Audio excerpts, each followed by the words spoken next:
నమస్తే, welcome to వలయం TV. Professor Nageshwar రెండు తెలుగు రాష్ట్రాల్లో ఈ పేరు వినని వారు లేరు. మీడియా రంగంలో సీనియర్ మోస్ట్ జర్నలిస్టు, ఎన్నో పొలిటికల్ విశ్లేషణలతో తలపండిన ప్రొఫెసర్ ఓ విచిత్ర సందర్భంలో చిక్కుకున్నారు. తెలంగాణ సీనియర్ జర్నలిస్టుగా, రాజకీయ విశ్లేషకుడిగా, మాజీ ఎమ్మెల్సీగా సమాజంలో లబ్ధ ప్రతిష్ఠులైన నాగేశ్వర్ స్వేచ్ఛ నిజంగానే ప్రమాదంలో పడిందా? ఇంతకు ఈ ప్రొఫెసర్ చేసిన అంత తీవ్ర తప్పేంటి? ఏపీ రాజకీయాలకు సంబంధించి ప్రొఫెసర్ నాగేశ్వర్ చేసిన ఓ చిన్న విశ్లేషణ, ఓ పరిశీలన ఇప్పుడు పెద్ద వివాదానికి కారణంగా నిలుస్తోంది. ఈ వివాదం చినికి చినికి గాలివానలా మారి చివరికి నాగేశ్వర్ అరెస్టు దాకా వ్యవహారం వెళ్తోంది. ఇప్పుడు ఈ వివాదం కేవలం ఓ జర్నలిస్ట్ పరిశీలన, వ్యాఖ్యంగా కాకుండా వాక్ స్వాతంత్ర్యం వర్సెస్ రాజకీయ అసహనం అనే పెద్ద చర్చకే దారితీస్తోంది.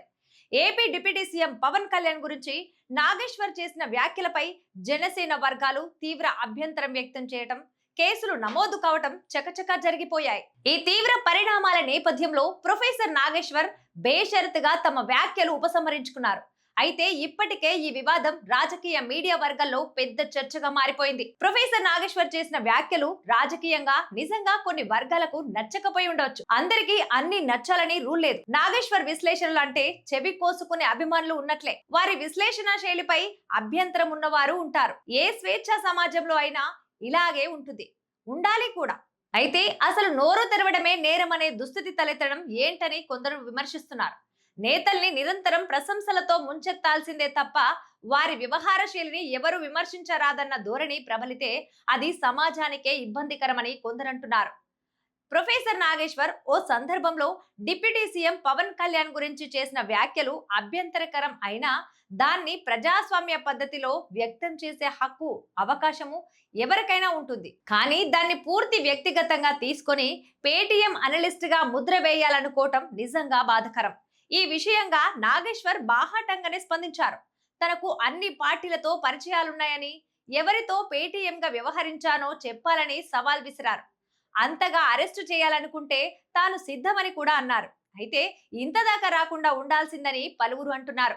పార్టీ పెద్దలు పెద్ద మనసుతో పరిస్థితిని చక్కదిద్దాల్సింది పోయి అని వ్యాఖ్యానిస్తున్నారు. ఇక ప్రొఫెసర్ నాగేశ్వర్ శైలి కొత్తది కాదు. దాదాపు 3 దశాబ్దాలుగా ఆయన రాజకీయ నాయకులపై, పార్టీలపై, ప్రభుత్వాలపై కఠిన విశ్లేషణలు నిష్పక్షపాతంగానే చేస్తున్నారు. Congress, BJP, BRS, TDP, YCP ఏ పార్టీని కూడా ఆయన వదిలిపెట్టలేదు. ఏ పరిస్థితుల్లో ఎవరికి కావాలని కొమ్ము కాయలేదు. ఈ వ్యవహార శైలే ఆయనకు పార్టీలకు అతీత విశ్లేషకుడు అనే గుర్తింపు తెచ్చింది. మరి ఇంత అబ్జెక్టివ్ గా వ్యవహరించే ప్రొఫెసర్ నాగేశ్వర్ తీరుపై ఇంత దుమారం రేగుతుందంటే 2 కోణాలు కనిపిస్తున్నాయి. ఒకటి, రాజకీయ నాయకుడిపై చేసిన వ్యాఖ్యలు అతిగా అనిపించాయా? రెండోది, ఈ వ్యాఖ్యలకు క్రిమినల్ కేసులు, అరెస్టులు, ప్రయత్నాల వరకు వెళ్లాల్సిన అవసరం ఉందా? ప్రొఫెసర్ నాగేశ్వర్ వ్యాఖ్యలు కొన్నిసార్లు ఘాటుగా ఉంటాయి, కానీ అవి రాజకీయ విశ్లేషణ పరిధిలోనివేనా లేక వ్యక్తిగత దూషణలా అనేదే ఇక్కడ కీలకం.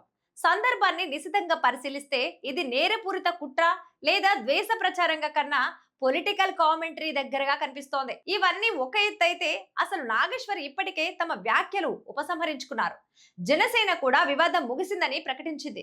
అయినా అరెస్టు వార్తలు రావటం, అలాగే హైదరాబాద్ కు ఏపీ పోలీసులు వస్తున్నారంటూ సోషల్ మీడియాలో విపరీతమైన ప్రచారం, తెలంగాణ మేధావులపై దాడి అంటూ రాజకీయ స్పందనలు, ఇవన్నీ విషయాన్ని మరింత సంక్లిష్టంగా మారుస్తున్నాయనిపిస్తోంది. ఈ ఘటన మీడియా ప్రపంచానికి కూడా ఒక హెచ్చరికలా మారింది. రాజకీయ విశ్లేషణ, విమర్శ, అభిప్రాయం వ్యక్తీకరణ ఇవన్నీ క్రమంగా కేసులు, ఫిర్యాదులు, అరెస్టు, బెదిరింపులు దిశగా వెళితే భవిష్యత్తులో ఎవరు బహిరంగంగా మాట్లాడేందుకు ముందుకు రావడం కష్టమవుతుందని కొందరు వ్యాఖ్యానిస్తున్నారు. యూట్యూబ్, డిజిటల్ మీడియా పెరిగిన తర్వాత రాజకీయ విశ్లేషణలు మరింత ఘాటుగా మారాయి. ఇదే సమయంలో పాత్రికేయులు కూడా విశ్లేషించే సమయంలో సంయమనం పాటించాలని, కెమెరా ముందు మాట్లాడే ప్రతి మాట బయటికి ఎలా వెళుతుందో ఆలోచించుకోవాలని కొందరు కోరుతున్నారు. ఈ వివాదం వల్ల రాజకీయంగా ఎవరికి లాభం అన్న డిబేట్ కూడా ఓ వైపు జరుగుతోంది. నిజంగా అరెస్ట్ అయితే నాగేశ్వర్ కు పీడిత మేధావి, జర్నలిస్ట్ అనే ఇమేజ్ పెరుగుతుంది. జనసేన అభిమానుల్లో మాత్రం ఆయనపై వ్యతిరేకత పెరుగుతుంది. అదే సమయంలో నిష్పాక్షిక వర్గాల్లో ఒక విశ్లేషకుడిని ఇంత టార్గెట్ చేయాలా అనే సానుభూతి కూడా పెరుగుతుంది. ఇలాంటి సందర్భాల్లో రాజకీయ పార్టీలు తక్షణ భావోద్వేగాల కంటే ప్రజాస్వామ్య విలువలను పాటిస్తే బాగుంటుంది. ప్రొఫెసర్ నాగేశ్వర్ వ్యాఖ్యలు అందరికీ నచ్చాల్సిన అవసరం లేదు.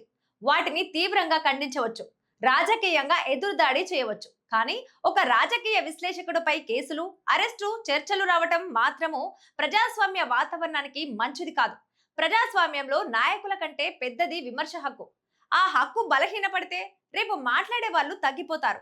మాట్లాడే వాళ్ళు తగ్గిపోతే ప్రశ్నించే సమాజం కూడా నెమ్మదిగా మౌనంలోకి వెళ్ళిపోతుంది. ఇది మరింత ప్రమాదకరం. వ్యవహారం అంత దాకా వెళ్ళకూడదనే ఆశిద్దాం. ఇవి అప్డేట్స్. మరిన్ని అప్డేట్స్ కోసం వలయం టీవీని సబ్స్క్రైబ్ చేసుకోండి.